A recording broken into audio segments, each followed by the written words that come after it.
tell me what's going on today, what y'all are out here to do? We're basically out here to educate the public about Reed's plan. His plan to shut down critical life-saving services. And particularly we picked this area because it's in his district, and it also happens to be a little over 1 mile away from the fire station where the heavy rescue component was shut down. And not much farther away from that is hazmat services are also very close to here. And county spokesman Eric Papa said that you guys are basically handing out flyers today that would be misinformation and trying to scare the public. Can you comment on that and what your response is to that? I'm not really sure how he could say that our flyers have misinformation because he hasn't seen our flyers yet. However, he did report yesterday that our media is full of misinformation, and absolutely that is absolutely not the case. You know, we have reported that the heavy rescue 44, the city of Las Vegas' heavy rescue, has responded over 100 times in Clark County, and on many occasions those services were absolutely needed. In his words, he said that 80 to 90% of the time the city of Las Vegas heavy rescue is not needed, and they're returned back to quarters without ever receiving an assignment. While that may be true, that's his numbers, I didn't run them myself. While that may be true, if you look at it from the other perspective, if the city of Las Vegas Heavy Rescue or any heavy rescue runs 100 calls, keeping in mind that they are only responding to the most critical of calls, if they run 100 calls and they receive assignment 10 to 20 times out of that 100, that means they're saving lives. And that's a pretty important number. 10 to 20, I think, is not insignificant whatsoever. So I fail to see how he could represent that as being misinformation. I also believe that they're saying that it's not Reed's plan. Absolutely, that cannot be contradicted. On April 27th, Reed announced by press release to the media that this is his plan to consolidate fire department services. It wasn't until a month after that that the county manager announced that she was going to follow up on that plan. So he announced it, he took the lead on it.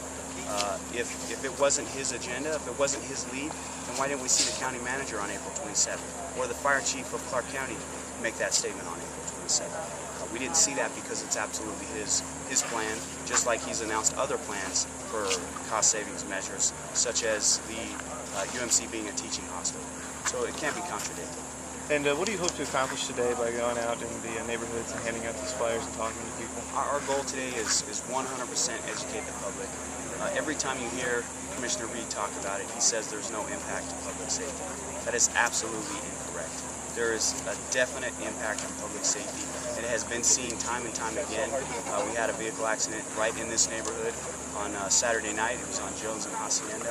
And it took the city of Las Vegas Heavy Rescue over 11 minutes to respond, when the county's heavy rescue could have been there in under 4 minutes. Now, these are professionals that arrive on scene and complete extrication. Do fire engines start the extrication process? Absolutely, but we do not have all the skills and training that the heavy rescue experts have. So those victims in that car had to wait over 11 minutes for the experts in vehicle extrication to arrive on scene. That equals a delay in transport to the hospital, and everybody knows how important it is to get patients to the hospital in a timely manner. What do you say to critics who say there's budget cuts all over the county and that this needs to be done as well?